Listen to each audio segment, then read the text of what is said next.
develop something, really develop this new way of thinking for youth. So before we dive into that, I just wanted to share a couple of session norms that I have for us. So we will likely be breaking into breakout rooms about halfway through. I'd love for you to put your video on, especially when we go into that breakout room, but also, if possible, to put your videos on now, since I'll be kind of asking for some interactions throughout the session. It's great to see faces, and only if you're able, that would be really helpful. Also, just a quick norm. Hopefully we'll keep ourselves muted. I will again ask for folks to chime in and to share out. I'm hoping for this to be an interactive session. So feel free to unmute yourself when I'm looking for responses, but please do, just for the smoothness of the session, keep yourself muted. We will also be using Google Docs, the Google Slides. You'll notice that I am working out of a Google slide right now. I'm actually going to share the link to those Google Slides with you right now. Feel free to click on that link I just put in the chat so that you can join me here in the slides. Not only will I occasionally be asking you to unmute yourself and share some of your ideas, but also if you have access to the Google Slides, I'm hoping we can kind of collaboratively share our ideas in some of the slides. And so occasionally I'll be asking you to pick a box and type something in it and kind of share out your ideas in that way as well. So you can follow along with me, and now you also have access to the slides as well. And then finally, this last just kind of logistical norm I have for us here is at the very end of the slide deck, if you go all the way down to slide 34, I have a virtual parking lot. So if there's ever any burning questions, I'm happy. I'll also be looking at the chat, and Jeff will be too. So we'll make sure we're getting the questions answered in whatever way they come up.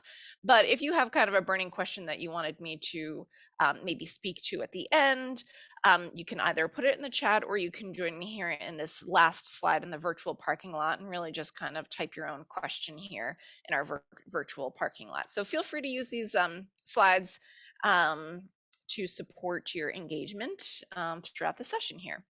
So let's actually kind of practice using these slides. On slide 3, if you could join me here on slide 3,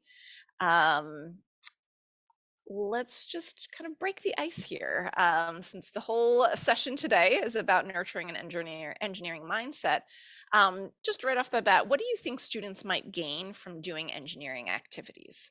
So why don't you just pick a spot in slide 3. If it gets too crowded here, I have a slide 4, but if we can fit everybody's ideas here into slide 3, that'd be great. So what do you think students might gain from doing engineering activities?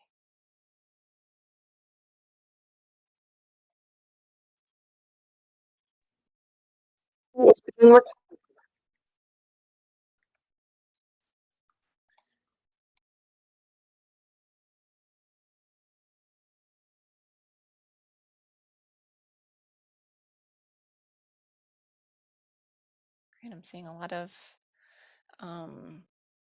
really great words, great things that we want students to develop. Cooperative strategies. Engineering really is such a collaborative endeavor. So I definitely align with that. Math ideas and creativity. Yeah, I love how engineering is definitely a discipline where not only are you utilizing science and math knowledge, but you're also able to be really creative. And so you really can support students in that way. Inspiration, collaboration, problem solving skills, developing planning skills and prototyping, confidence, critical thinking skills, career pathways. I love this, a sense of purpose or helping a common good. So that's something that we're really going to focus in on today. But I can see from your comments, and thank you, Lina. I get your ideas in the chat as well. Problem solving, designing, and redesigning. So Some of you may be very familiar with doing engineering. You may do engineering in your setting. It sounds like since you are aware of a lot of these benefits and what students might gain from engaging in engineering activities, that you recognize the value of them. And so today we're going to think a little bit more deeply and carefully about how we can really structure our engineering activities so that these things, all of these things that you have listed here, can really come to fruition for our students. All of these things are really the way that engineers think. You know, they really have a lot of cooperative strategies in their tool belt, a lot of creativity. They use a lot of math and science. They problem solve. So all of these kind of practices are the ways that engineers think when they do their work, and we want to really support students in thinking this way when they do engineering as well. So today, our goals for our session, I'm hoping that by the time we leave this particular session, remember this is just one of three, we can really start to explore how nurturing an engineering mindset can help create very accessible learning experiences for our student. And we're hoping, and I'm hoping that you become familiar with three specific focal practices of an engineering mindset. And so today we're going to specifically focus on um, some of the things you've already mentioned, to kind of like these real world problems, or trying to have students really understand this common good and that engineers can help people. Also, we want to focus on using a systemic problem solving process. So a lot of you mentioned that problem solving skills is something that students can gain from engaging in engineering activities. We want to really think about how to structure our activities so that they really use that systemic process. And then something else that I don't think we mentioned yet, but the idea of exploring properties and uses of materials. So that's something else we're going to dive in today. And then also we'll have a little bit of time at the end to analyze, and I have a couple of engineering activities for us to take a look at, but hopefully we'll dive a little bit more deeply into one in particular, to think about how we can make modifications that really deepen engagement in engineering practices. Okay, so let's get started. Um, so when you watch young children interact with the world around them, you can see a lot of evidence that children are natural problem solvers and engineers. So we can kind of foster these natural inclinations in our learning spaces. And so I used to work at the Museum of Science in Boston with my colleagues who developed the Engineering as Elementary curriculum. And we began developing that curriculum that would really help youth to engage in problem solving and engineering experiences. But first, we had to really figure out what youth should learn about engineering. So we started by asking questions like, what do engineers do? What should children know and be able to do? And so from conversations and research, we distilled this set of practices that that create this set of practices that kind of is it really distills the kind of patterned behavior that creates new engineering knowledge and products. So as people engage and become familiar with these engineering practices, they'll start to develop an engineering mindset. And so these are the 10 practices for an engineering mindset that we distilled from our research. And in this particular webinar, so there's a lot, and in a previous webinar, I had kind of given a big overview of all of these 10, but over the course of the next 3 sessions, we're going to actually dive into specific ones for each session. And in this particular webinar, we're going to focus on these 3, the systematic engineering design process, exploring materials, and considering real world problems. So even though I'm going to be highlighting 3 or 4 of these practices in each session, you will likely start to notice that many of them can overlap. When students use an engineering design process, they start to identify as engineers. When they envision multiple solutions to a problem, they start to understand that they have the ability to persist and learn from failure. So we encourage you to attend all 3 of the sessions in this series so that you can have a deep understanding of all of the practices, but also know that the ideas we discussed today will really support the development of an engineering mindset across the board, as well as each session will. Okay, so let's kind of dive into the first one that I wanted to to discuss with you and have you think carefully about um, is this idea of using a systematic problem-solving process. So engineers work in many different fields, such as mechanical, biomedical, chemical engineering, and they do this to design a wide array of technologies, like bicycles, bandages, traffic intersections, smart cars. These are all things that engineers design. And while the products of the engineering may vary, a bicycle is a lot different than a bandage, which is a lot different than a smart car. So the product, the technology differs. The problem solving process that engineers use to create those technologies is similar. And engineers can be inspired by flashes of insight or tinkering. But designing a functioning product really does require structured, data-driven design and analysis and testing. And so engineering experiences for youth should encourage youth's ideas and creativity, maybe some tinkering, but also should help them to engage in a methodical and planned approach, and really help them to break down that problem-solving process into manageable components. So as you can see in this slide, the number of steps may differ. You can find many different engineering design processes and different steps if you Google them online. But generally, the engineering design process includes basic phases like defining the problem, brainstorming ideas, developing a plan, constructing a model, testing and analyzing the performance, and improving a design.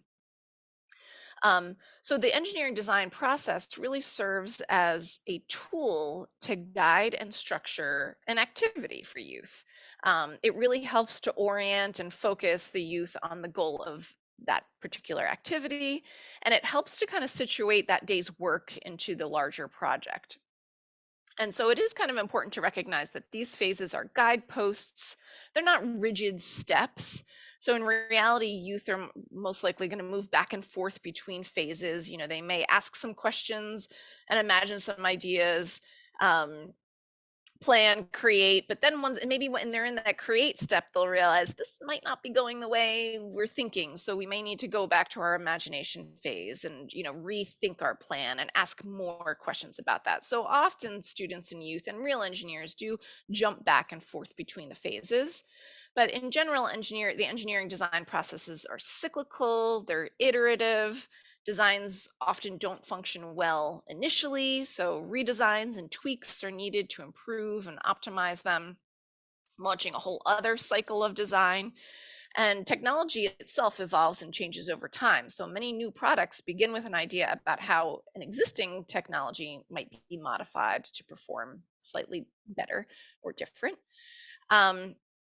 And so introducing youth to this kind of structured way to solving problems really equips them with the tools that they can use not only to address engineering challenges, but also to systematically approach problems that arise in their lives. And there are a few other elements that I'd like to highlight as particularly important in terms of, ensuring that students have equitable access to engineering activities. One benefit of a systematic process is that it provides more equitable access, especially for girls. So when presented with an engineering challenge, girls are more often likely to spend time planning, while boys are more likely to jump right in. By the time girls have a plan to execute, the boys in the group have already started constructing something. And this may not be true for all boys and girls, but again, you want to think about the different personalities that you have in your setting, and really think about who's more likely to jump in, who's more likely to sit back and plan.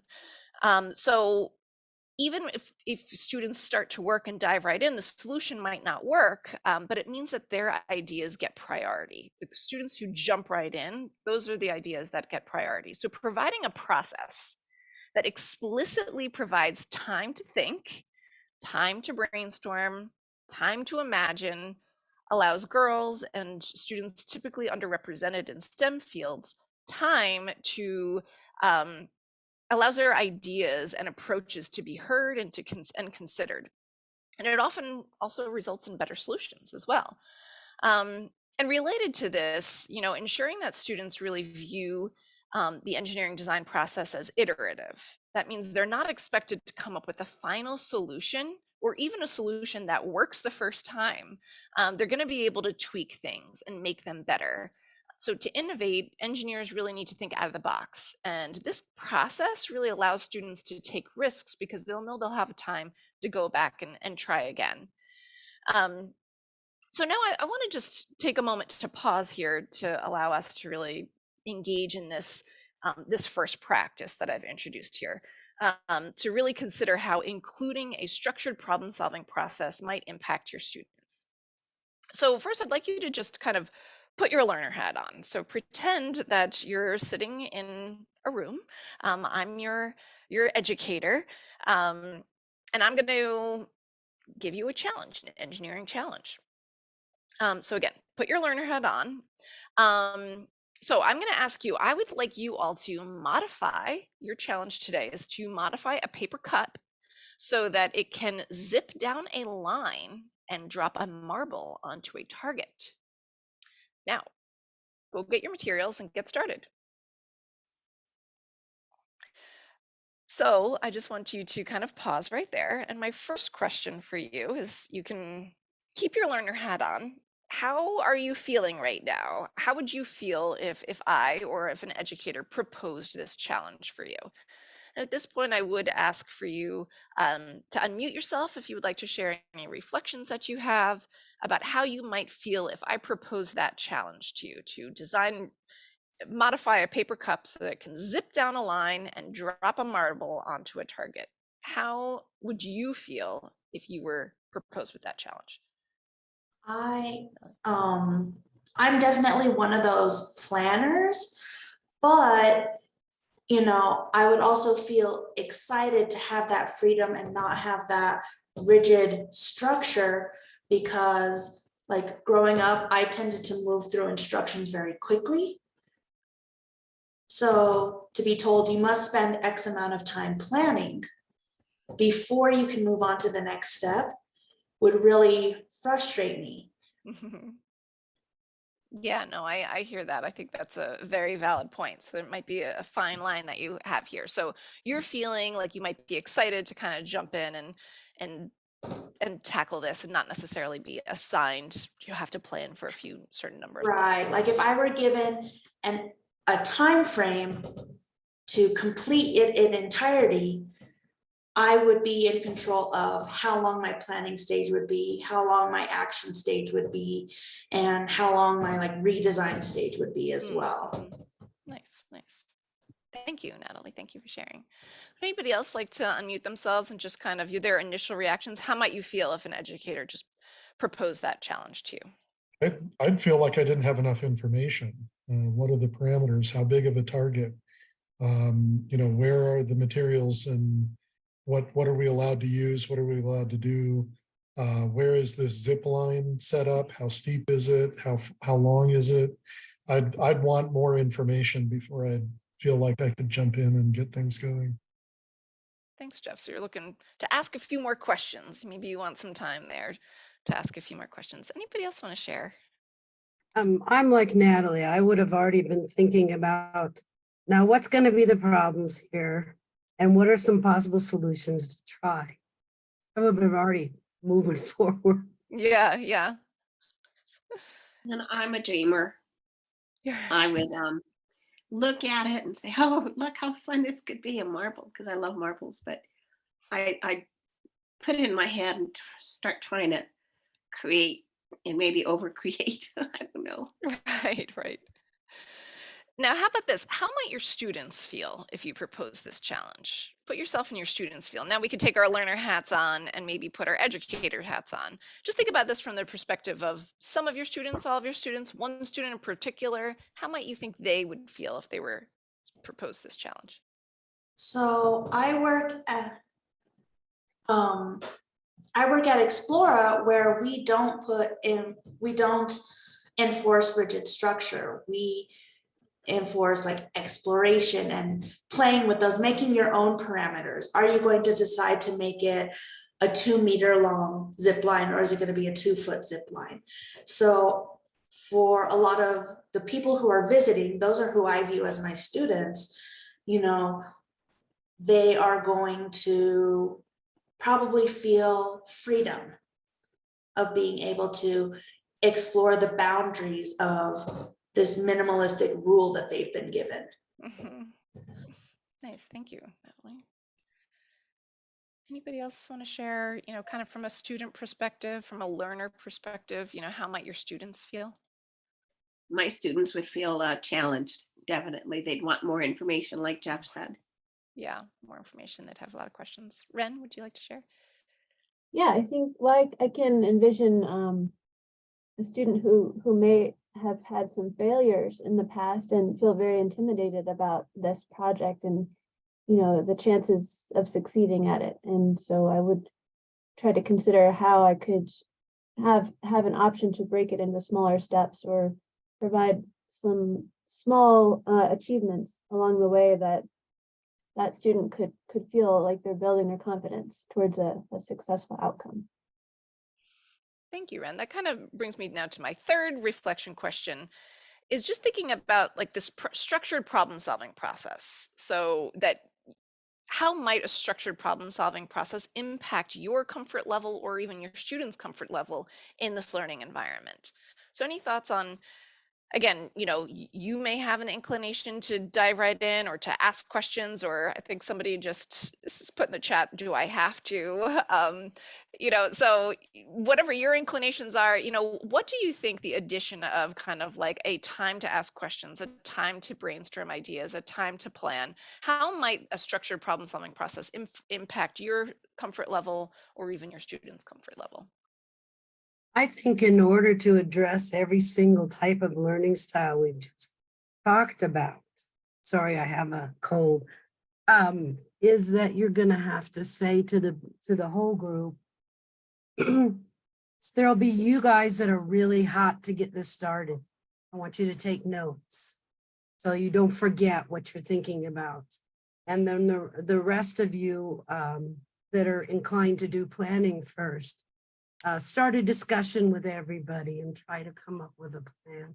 But try to address everybody's needs, because even though you need that specific planning period, you also need to address those crazy people like me that would be like hot to get to. Right.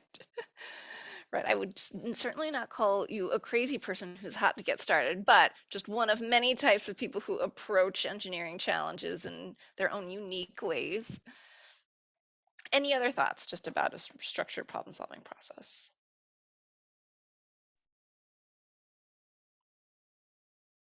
I see Natalie says that, you don't want to imply that there's only one way to solve a problem, that there's a correct answer. I think one thing that I would want to find out is, would people prefer to work individually or in teams? And if so, if they did want to work in teams, did they have teammates in mind? The only problem with that would be if somebody gets left out. But I think that's an important thing, because I tend to do better with this kind of a challenge if I have other people to sort of bounce ideas off of and talk things through with. Yeah, thank you, Jeff. And I probably should have mentioned that I was just kind of assuming you might be in a group here, just because a lot of the engineering challenges that I facilitate are in group work. But I think that's a good point as well. And I think specifically if you're doing it in a group work, you probably want a structured problem solving process so that everybody has like a chance to participate in their own way. Now, before I move on to the next practice that I just wanted to discuss, I just want to let you know that I found this design challenge is actually you can find on Design Squad. You can click on this slide 15, any of the images here of the activity, and you'll find a write-up of this activity. It'll take you to a web page that has a little video, and then you can download just a PDF of the write-up here if you click on this. But I just want to share and just kind of highlight the fact that the way this activity is structured, it does actually have kind of a problem solving process. There is time to, you know, your the challenge, you proposed this challenge to modify a paper cup, but you are given time to brainstorm and design.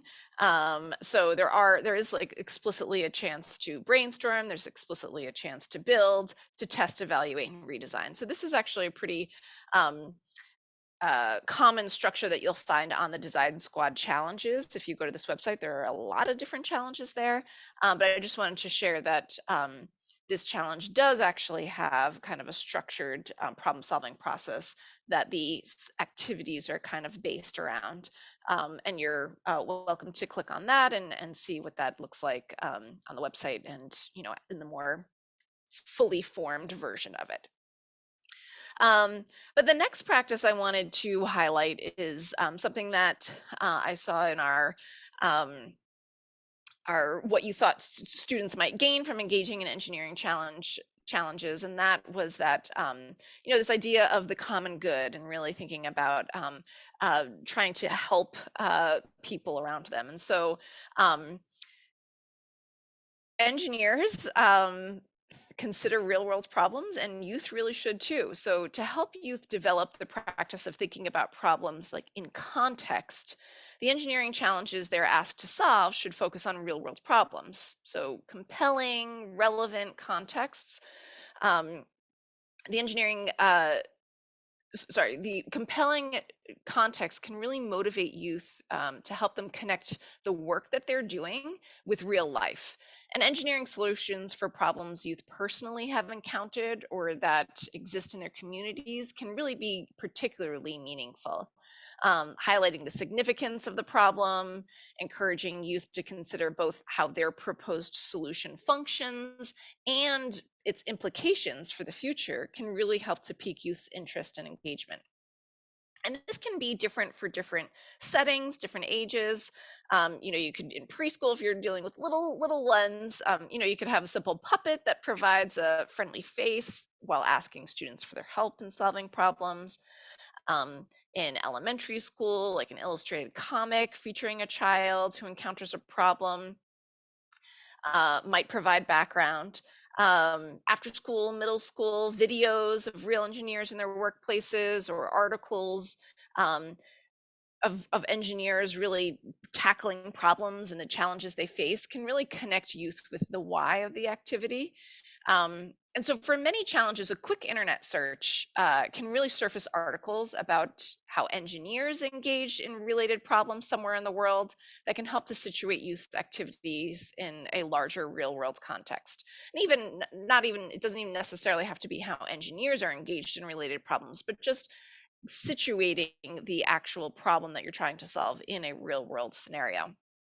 And again, I want to take a moment here to highlight why setting a context for an engineering challenge is important. There's really a lot of research that demonstrates the importance of understanding the larger context and relevance of a problem for girls and many other youth. So youth generally want to understand the bigger picture and why they should engage with an activity. And research also shows that girls are particularly interested in helping activities and careers. They want to help people, animals, society, the environment. It's important to really make connections to how the design will help and to highlight that engineering can be a helping profession. It can really keep people and the environment healthy and safe. So this is not to say that engineering has not created problems as well. So discussing the social implications of past or future technologies is really important. So who are you trying to help? How might this technology or how might this thing that we're trying to design actually be harmful? And how can a design mitigate these kind of conflicting ideas? So really engaging youth in these sorts of conversations can help them to situate a technology and the practice of engineering into a larger context. And so I was hoping we might practice doing this. So this is where I'm going to send you all into breakout rooms. And I would like you to reflect on one of the following STEM activities. I'm going to actually assign one of these activities to you and your group.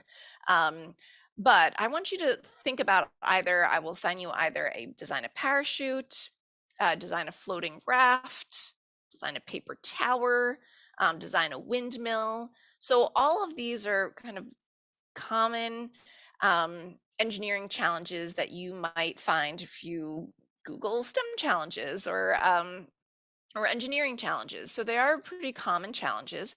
What I would like you to do is consider including a context for your engineering challenge.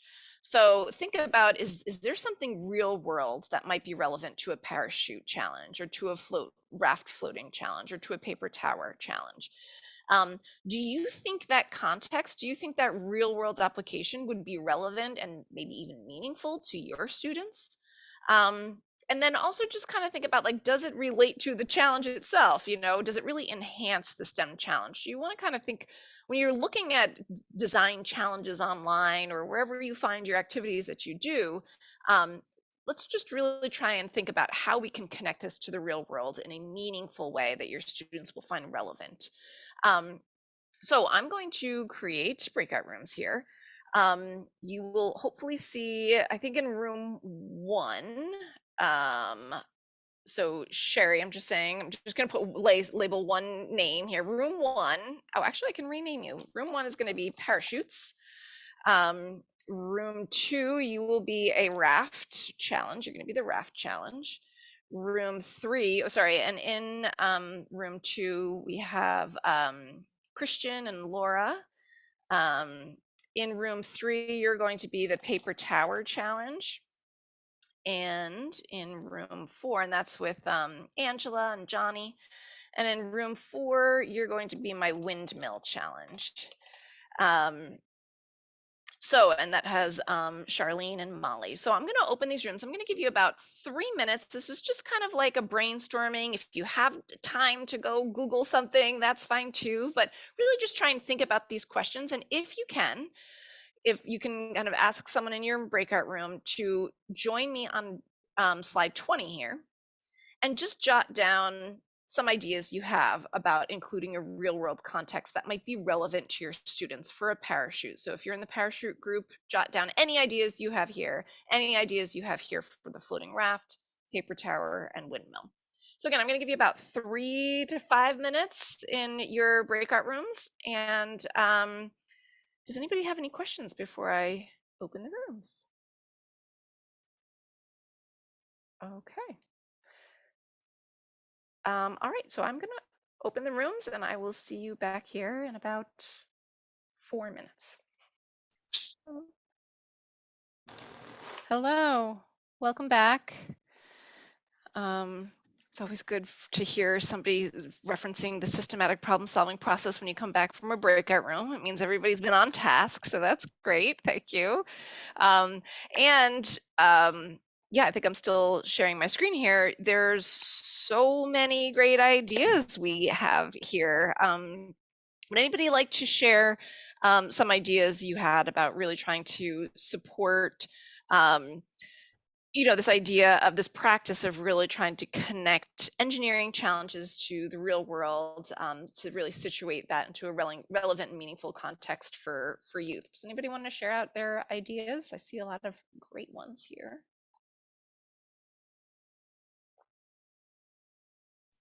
I'll go. So my group, we had the windmill. And so we thought about how, can we utilize it for like renewable wind energy, and maybe create a challenge to see who can design a windmill that generates the most energy to the most houses, something like that. Or someone else related it to windmill versus a water mill. Can those be combined or related to supply water and other resources to homes and businesses? Nice. Thank you, Natalie. Thanks. From the paper tower group, first thing that came up was to draw the connection to like civil engineering as a career path with with the design and building of the paper tower. And then also with the recent earthquake in Turkey, we thought about creating having a component to this be that the tower needs to withstand at least mild earthquake. And then somebody said, yeah, they've done activities where they've used a fan to simulate high winds. And then somebody suggested, yeah, it could be like retrofitting existing buildings. So maybe you make that part of a second pass. You build the tower and then you say, how would you retrofit this structure to withstand an earthquake better? Something like that. Oh, well, that's great. Thank you, Jeff. Anything else? Any other folks who want to share out? Oh, yes, Ren. So I was telling my group I have some friends in the Appalachia region, and they do a lot of outdoor activities with kids.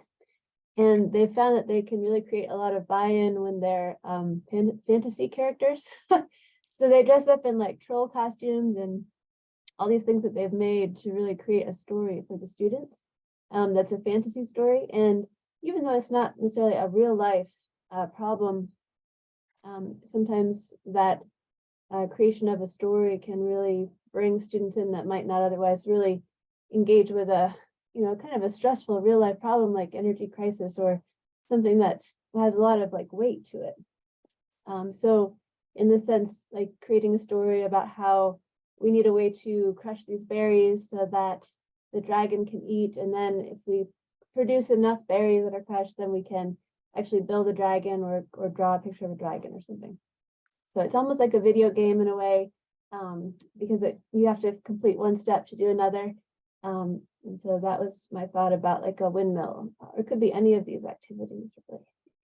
Yeah, thank you, Ren. I love that too. I love how really, thinking carefully about what is relevant and meaningful to your students. And I think I also noticed here, there's a lot of age, just depending upon the age of students, you don't want to situate them in two real worlds of a context and but really just making it scaffolded so that students feel like they are helping, making the entire activity just feel really meaningful to them as well, just kind of knowing their own identities as youth.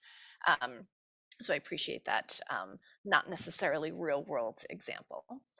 Well, thank you so much. And again, I want to move on because I'm already too behind here, but this is a great resource for you to even just come back to on this slide. So many great and creative ideas here. So thank you so much for your brainstorming and your engagement in that breakout room. So I just want to talk about then one final practice for today, and that's the idea of exploring properties and uses of materials. And so engineering effective solutions really requires selecting materials that are best suited to the problem at hand. Technologies often have a number of components. For example, that parachute, if you were in that group, there's like the canopy, there's the strings, there's the attachment pieces. So as part of the engineering design process, engineers must really choose materials that perform best for each component. And all materials have properties, lightweight, waterproof, fuzzy, and those properties help to determine how the material really behaves under certain conditions and how it's suited for a particular task. Youth can really build on their understandings of materials as they interact with the world around them. So physical manipulation, they can start to understand which materials, for example, might absorb water or reflect light. And so opportunities for youth to explore, to test, observe, and describe how materials function are really essentially a very essential part of the engineering design process. And property charts, such as the ones that you can see here, is one way to kind of display what students learn about materials. So naming the properties of materials can also help to build vocabulary. And during the design challenge, youth should really kind of be able to consider all the available materials. They should, think a little bit about which one might work well, explain why. In diagrams of their technologies, they should be encouraged to kind of communicate and document their material choices. After testing their designs, youth can reflect on the materials that they used, the properties of those materials, and how those properties affected the performance of their designs. And by manipulating and considering which materials are effective in a design, youth can really develop familiarity with materials and properties that can guide their design decisions.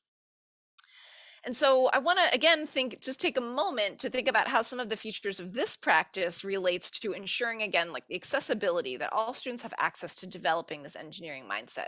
So it really is important to recognize that prior experiences and resources play a big role in knowledge of properties of materials. So youth use materials in their everyday life. And as they do, they build that understanding around their properties. And then they bring that knowledge into their after school programs and their learning spaces. But it's also important to recognize that the types of materials that girls, boys have access to may differ, that students from different households may have access to different resources. So we want to expand children's previous experiences and knowledge. So it's kind of important for students to have opportunities to explore the range of materials that they can get, that they can really get their hands on. Manipulate them, think about the properties before they're asked to apply this knowledge to a certain challenge. So I want us to consider this activity here. You can click on this link here, but I'm just going to give you a quick overview of this challenge, and then we'll think about a couple of reflection questions here. So I'm going to challenge a group a band. A band has hired your team to design a pair of noise canceling headphones so that they can continue to jam safely on stage without hurting their ears. The band will choose their new headphones based on the best noise reduction, the lowest cost, the best looking, the best feeling headphones. And so these are some of the, from this Teach Engineering Challenge, these are some of the, there's a handout there, which is great. A lot of really great resources there on Teach Engineering. These are the materials that students have access to in order to create and design these noise canceling headphones. And so what I want us to just think about, we don't need to have a full knowledge of what this activity looks like, but I want us to consider this activity. And I have 3 questions. One question I want you to think about as a learner, which is, what properties of materials are you looking for to help with your design? What properties might insulate sound? So just kind of from a learner perspective, if you were given that challenge, you need to cancel noise. What kind of material are you looking for? What type of property are you looking for to cancel noise out, or to insulate sound? And then I want you to take that learner hat off and put your educator hat on and start to think about, this is a really long list of materials here. How would exploring those materials help youth to successfully engage in the design challenge? And then how might you think about managing the materials to support that exploration? And so I have 3 questions, and I'm going to just kind of have us think about this individually here. I've got a lot of little spaces here. So I want you to just take about 3 minutes to think about each one of these questions and jot down some of your thoughts just individually. So as a learner, if you were tasked with designing noise canceling headphones, what kind of material properties are you looking for? What might insulate sound? On slide, again, here I'm on slide 25, if you want to join me on slide 25. From an educator's perspective, how do you think manipulating and exploring and testing those materials, how would material exploration support students? And then also thinking a little bit about managing materials. How might you as an educator manage materials to support that exploration? So let's just take a couple minutes here to share some of your thoughts. You don't have to answer all 3. You can chime in where you want and where you need. And I'll also be looking at the chat if you want to add your ideas there.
Great, well, thank you so much. You can keep typing.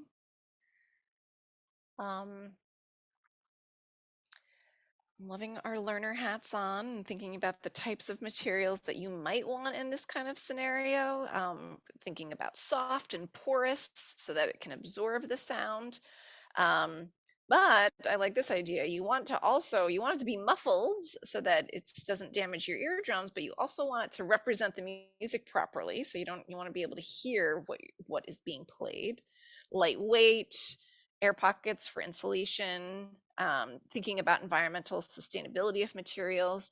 So all of these types of properties will be really important to consider, and it would be amazing to have students have the opportunity to really look at these, and you don't have to give them all of these activities, but to really think about the materials that you're offering them and how do they relate to the properties that you're looking for. And now from an educator perspective, you want to think about like giving students the opportunity to be successful. And if they are not totally familiar with all of these materials, we don't want to assume that they are familiar with the materials, or we don't want to assume that they're familiar with the properties of those materials. So giving them that time to look at them. You can also think about, okay, let's look at this material. Is there a relationship between the quality of the material you have here and the cost?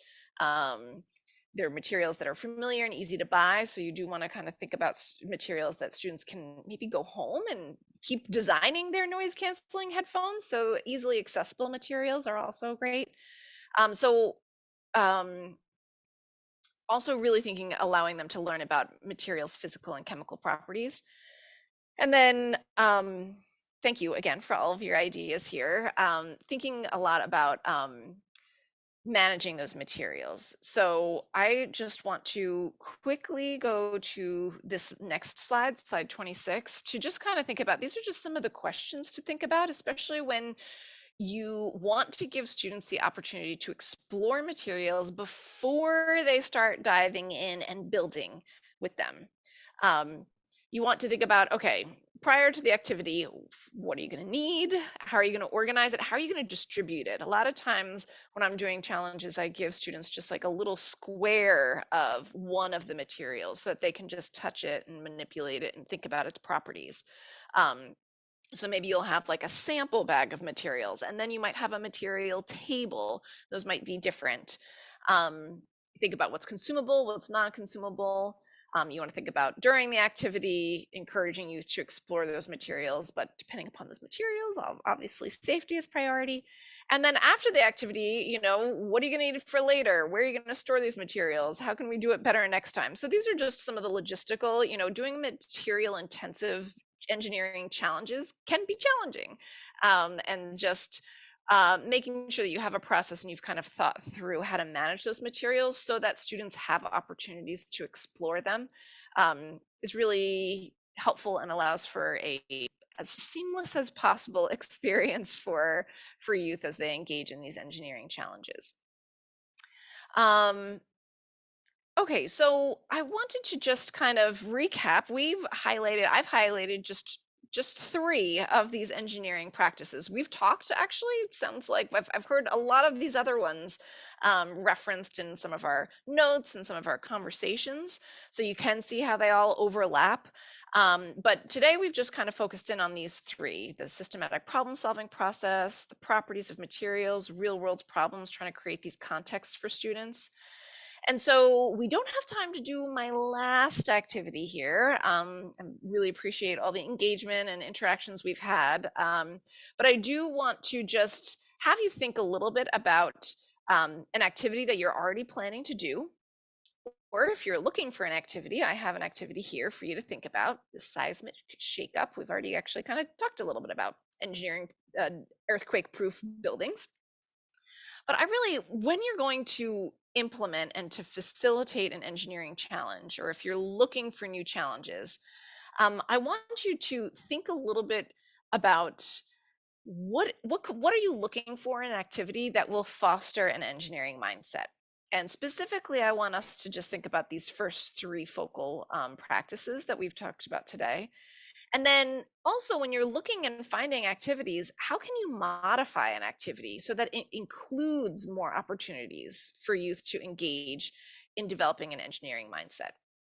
And so we don't have time to actually go through all of that, but those are kind of like the big questions I want you to kind of ask yourself as you move forward through this week and through the next, through forever, really, when you're thinking about doing engineering with youth. What are you looking for in activities that will develop an engineering mindset? And then you can always modify activities. So if you find something that doesn't have a context, we can add a context. If you have an activity that doesn't have an opportunity to explore materials, you can include that. So as our final takeaway here, I'd like you to please join me on slide 32, and or in the chat, and just pick a spot somewhere in here and type an idea from today that you will take with you and try in your own practice. Again, you can use the chat as well.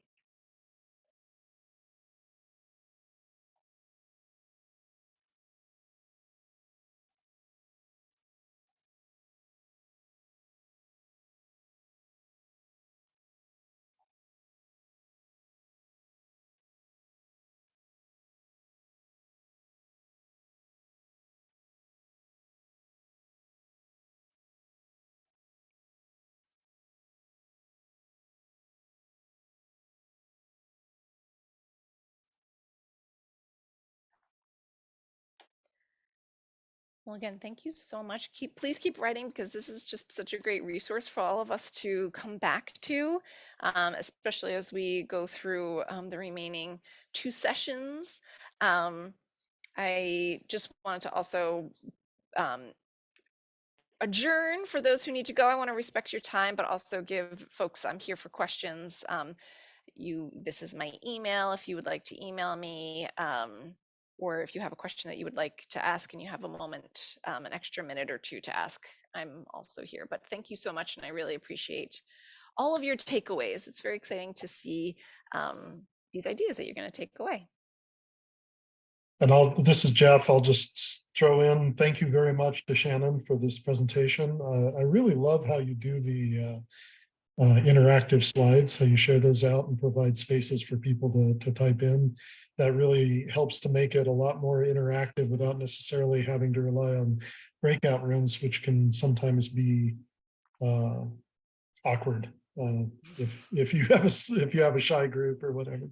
So thank you again, and don't forget, everybody, there's 2 more of these, a week from today at the same time and 2 weeks from today at the same time. And Shannon will be going over different aspects of the engineering mindset. I look forward to seeing you all there. Thank you so much for coming. We appreciate it.